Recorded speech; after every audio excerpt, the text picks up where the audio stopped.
El pensamiento político romano hace referencia en cómo los romanos entendían, estructuraban el poder, las leyes y el Estado. Mucho gusto, mi nombre es Nicolás Lotero Perales, hago parte del grupo B8 de Ideas Políticas junto con mi compañera Isela Herrera y mi compañero Jessy Pérez de segundo semestre de Relaciones Internacionales y Estudios Políticos a Distancia.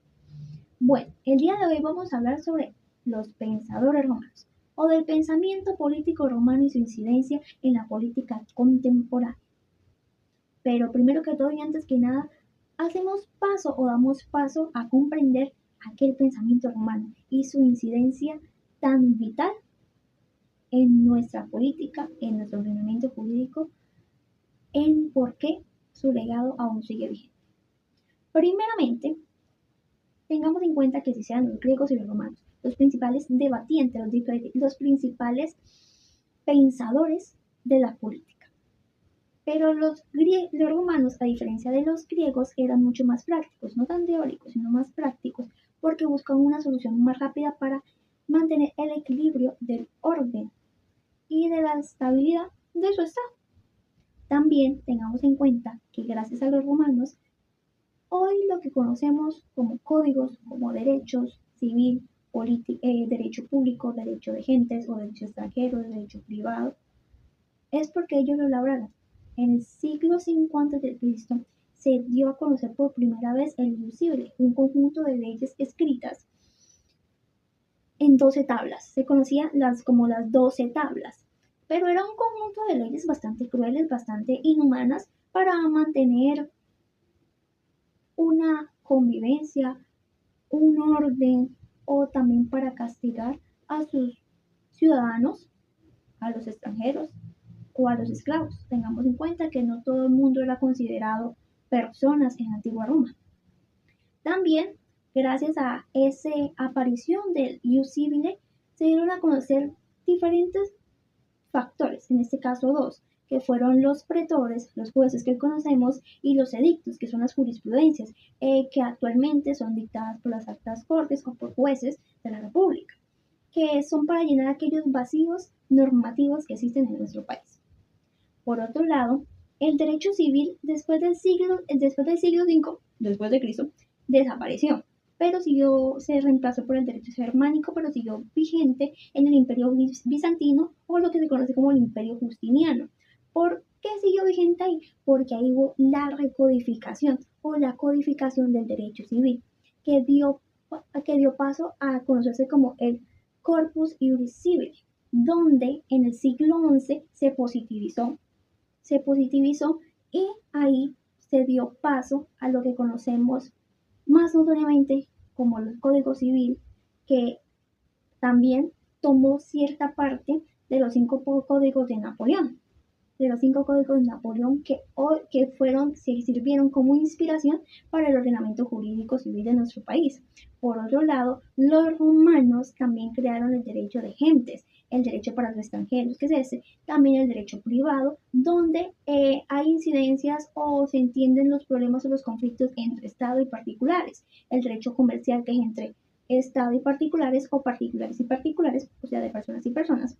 Y también es importante recalcar que gracias a aquella filosofía romana, aquella filosofía política y aquella manera de comprender y estructurar el Estado, existe la organización política en nuestro país.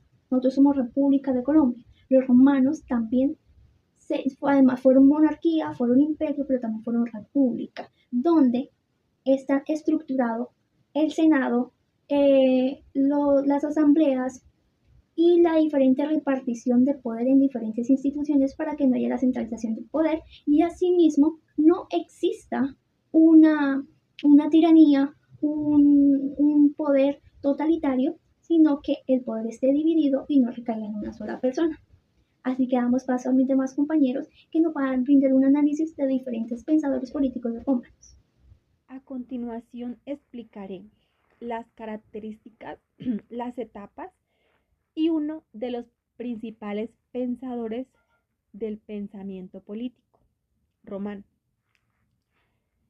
El pensamiento político romano tiene varias características importantes. Para los romanos, la ley era fundamental, ya que consideraban que las reglas eran necesarias para mantener el orden en la sociedad. Sin leyes no podía existir la justicia. También se buscaba el bien común, es decir, las decisiones que las decisiones beneficiaran a toda la comunidad y no a un grupo de personas reducido.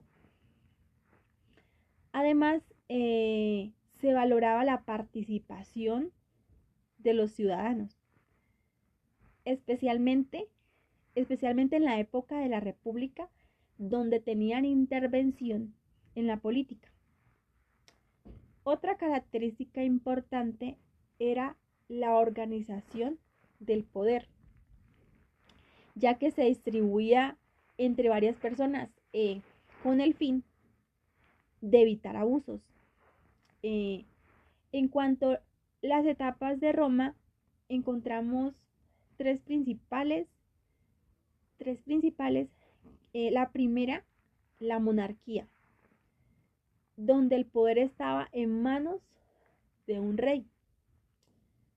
En esta etapa existían dos grupos principales, que eran los patricios, que tenían mayor poder, y los plebeyos, que representaban a la mayoría del pueblo.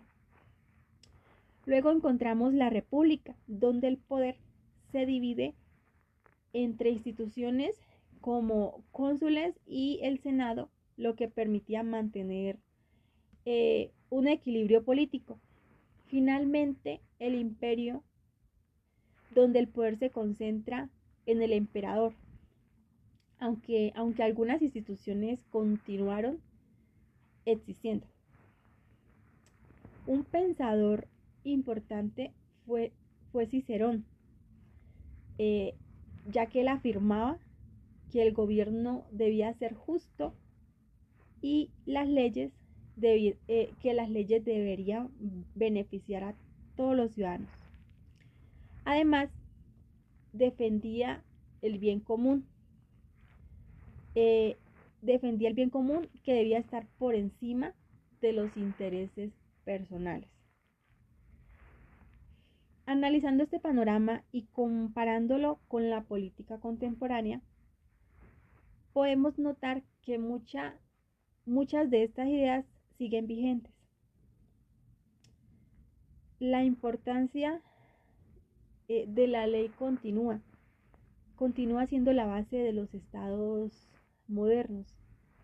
El bien común sigue siendo un objetivo de los gobiernos, aunque en algunos casos siendo afectado por intereses particulares. La participación ciudadana definitivamente es un favor fundamental en el ejercicio de las democracias actuales.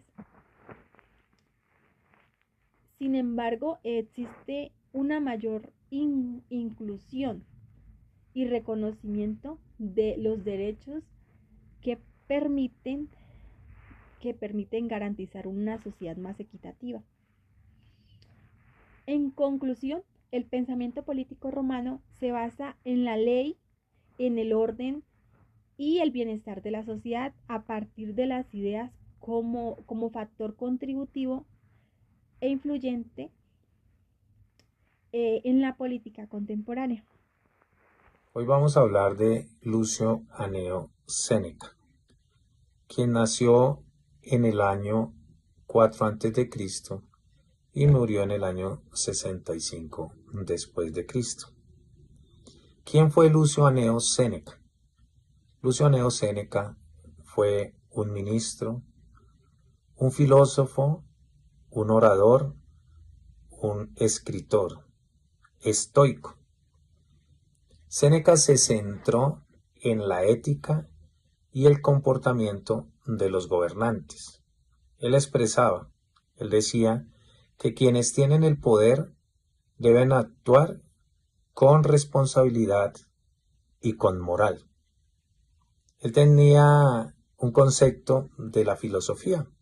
Él consideraba que la filosofía era como un bálsamo para las heridas de la vida. Luchó contra la tiranía y contra la anarquía. Tenía unos conceptos claros de lo que era el gobierno. Séneca se formó en Córdoba romana, que era una provincia. En el año 31 escala con honores y comparte y pertenece y ayuda a ciertos gobernantes. Entre ellos estaba Tiberio, Calígula y Claudio. En el año 49 fue Petror. Y en el año 54 Séneca fue subconsejero de Nerón, ayudando allí y consolidando sus conceptos y ayudando a las reformas. Ayudó también a la reducción de impuestos y a la pacificación de Armenia. Fue exiliado a Cárcega y allí escribió dos de sus grandes obras. Una que se la dio a su madre, que era Carta a la Consolación, y otra que se la escribió a Polibio, intentando tener esa reconciliación, esa carta al exilio. En el año 65, debido a todas las situaciones que enfrentó Séneca, con ciertos altibajos, con las envidias y personas que estaban detrás del poder, y con su poder en decadencia, Nerón le da a él un beneficio, y el beneficio era el suicidio. Así murió Séneca, cortando sus venas y desangrándose en un baño de agua caliente. Hablemos de Polibio. Polibio nació en el año 200 a.C. en una ciudad que se llamaba Megalópolis y murió en el año 118 a.C. ¿Quién era Polibio? Polibio era un historiador griego, era consejero, era mediador y hasta llegó a ser testigo. Tenía dos claras figuras, conceptos en la parte romana. Destacaba en él la importancia de la religión. O sea, él miraba la política, pero también miraba la religión haciendo parte de la política. Polibio enfrentó momentos difíciles. Él duró 16 años como rehén en Roma, después que tuvo una batalla allí en Perseo, y estando esos 16 años como rehén, comenzó a hacer una lectura de lo que era la ciudadanía, las personas, hacer una lectura de las personas, para nuevamente después regresar a Grecia, y con todo ese concepto, su misión era hacer un tránsito de la política griega a un régimen romano, donde estuviera un gobierno mixto, donde él combinara la monarquía y la aristocracia y también la democracia, logrando así un equilibrio de poderes. En conclusión, el pensamiento político romano es fundamental para entender la política actual, ya que sentó las bases de muchos sistemas de gobierno que existen hoy en día. Muchas gracias.